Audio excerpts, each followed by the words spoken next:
m'appelle Benjamin Debert, j'ai 45 ans et demi selon les statistiques de mon fils et je suis photographe principalement dans le milieu du skate depuis bientôt 25 ans on va dire.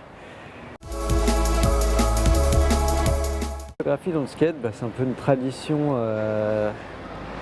Étant d'un âge ancien, les vidéos étaient très rares et pour ne pas dire annuelles ou biannuelles à l'époque. Et donc en gros, notre seul moyen de savoir ce qui se passait d'abord aux États-Unis et dans le monde, c'était les magazines, donc, qui n'étaient pas non plus très nombreux puisque le skate n'était quand même pas beaucoup développé à l'époque.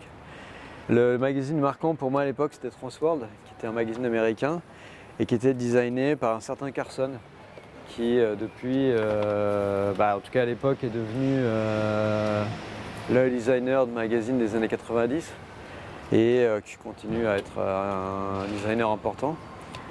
Et donc chaque magazine était lu, relu, étudié, disséqué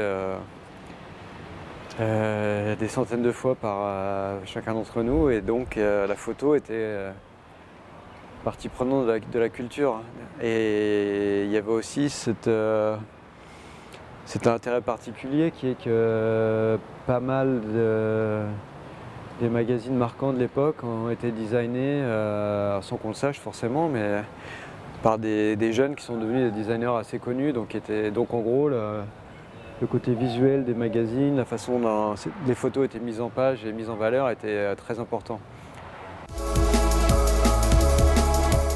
Comme tout le monde à l'époque, puisque c'était un peu aussi la culture du skate qui était très DIY, de se débrouiller à faire des trucs solo, et parce que de toute façon on n'était pas très nombreux et qu'il n'y avait pas une industrie pour nous soutenir. J'ai commencé à faire des fanzines avec mes copains de banlieue parisienne, en Seine-et-Marne, autour de Meaux. Donc on avait un fanzine local qu'on a réussi, qui s'appelait La Lettre. On a réussi à un peu se faire aider, surtout et principalement pour nous, grâce à leur photocopieuse qui était dans le bureau par le gros skate shop parisien, Street Machine. Et donc là, on était un peu, disons qu'on pouvait juste fabriquer plus de fanzines et donc on a été plus connus. Et ça a débouché au bout de 2 ans à commencer à travailler pour le gros distributeur de skate français, V7, qui nous a demandé, moi et mon cousin Sébastien Caldas, de faire son magazine à lui. Et plus tard, ça nous a amené à créer le premier magazine de skate français qui s'appelait Sugar et qui s'appelle toujours Sugar puisqu'il existe toujours 20 ans après. Donc, de mémoire, le premier numéro, il est sorti fin 98. Et j'ai fait Sugar pendant 8 ans avant de partir à Londres aider à créer un magazine européen qui s'appelait Kingpin. Donc en 2000 et 2001, 2002, et qui s'est arrêté il y a quelques années en fait. Donc de là, moi j'ai un peu travaillé, j'ai essayé de lancer un autre magazine qui s'est appelé Pause mais qui a duré que quelques mois. Et depuis 5 ans bientôt, je fais un site internet, puisque le futur de l'humanité est sur internet, en tout cas c'est ce qu'on nous dit. Ce qui me permet de continuer à être actif dans ce milieu, et je continue à faire des photos, un peu à documenter ce milieu, un peu à ma façon. On va dire que je serai peut-être plus... j'ai plus de magazines à remplir, donc je suis plus sélectif dans ce que moi j'ai envie de photographier.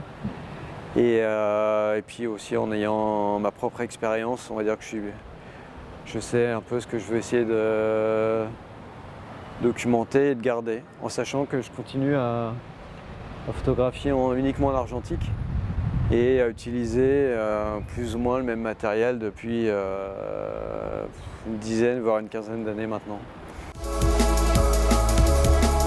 Quand j'ai vraiment commencé et que j'avais absolument aucune idée de technique, de rien, et que je savais pas du tout ce que je faisais, les photos en tout cas que j'essayais de copier, c'est celle de Tobin Yelland, qui était un photographe américain, qui vivait à San Francisco et faisait des photos d'un peu les cas sociaux, on va dire, de l'époque, qui étaient en gros des des personnages, c'est-à-dire que bon, ils skataient très bien, etc., mais ils avaient une vie qui était assez folle, et lui faisait des photos des deux. Et j'ai appris plus tard, c'est parce que lui avait fait une école de photo et avait suivi un stage avec Larry Clark. Et donc il avait très jeune, il avait 16 ans ou 15 ans, et il a développé cette idée de mes copains sont intéressants, ont une vie intéressante, il faut que je fasse des photos de ça.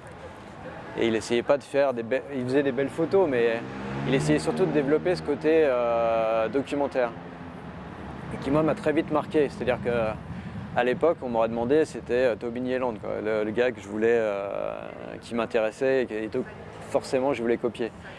Et après, il y a une influence très différente, ça a été Thomas Campbell, qui était un artiste, qui est toujours un artiste peintre américain, et qui à l'époque, qui a toujours fait de la photo, et qui à l'époque était photographe de skate pour beaucoup de magazines, et qui venait souvent en Europe. Et en fait, on est devenus amis très vite, enfin très vite, c'est-à-dire que j'étais assez jeune, et qui m'a un peu tout appris, on va dire, limite à allumer un appareil photo.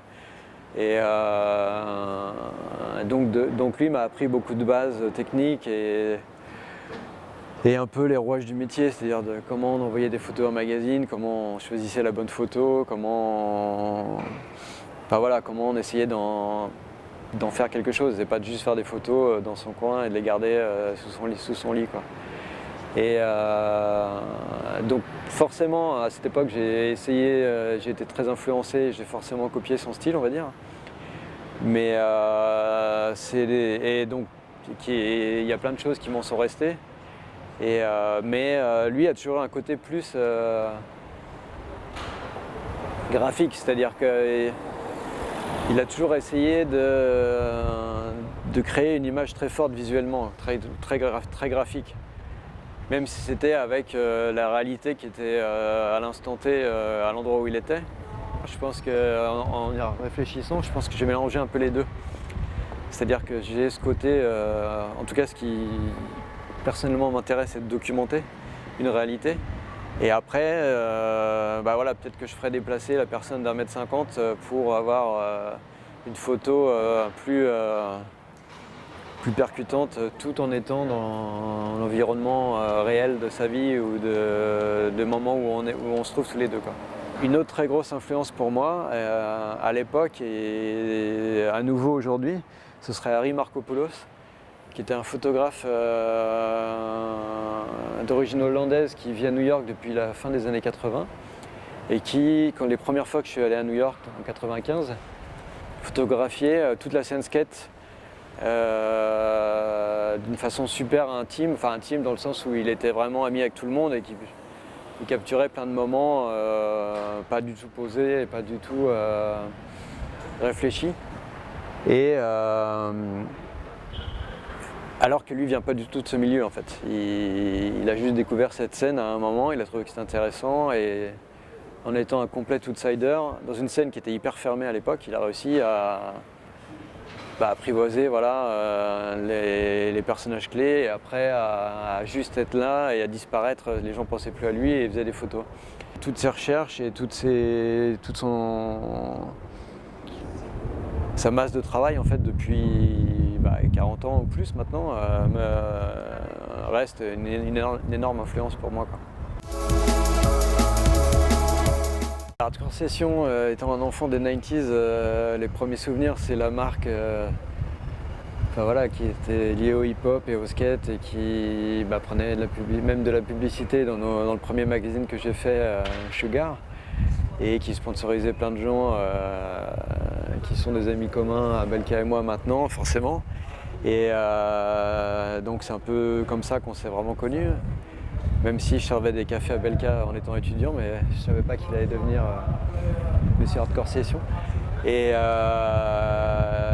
en fait, cette vie de quartier du 18e à l'époque s'est transformée plus tard en une première expo à son magasin juste en dessous de rue des Abbesses il y a une quinzaine d'années maintenant.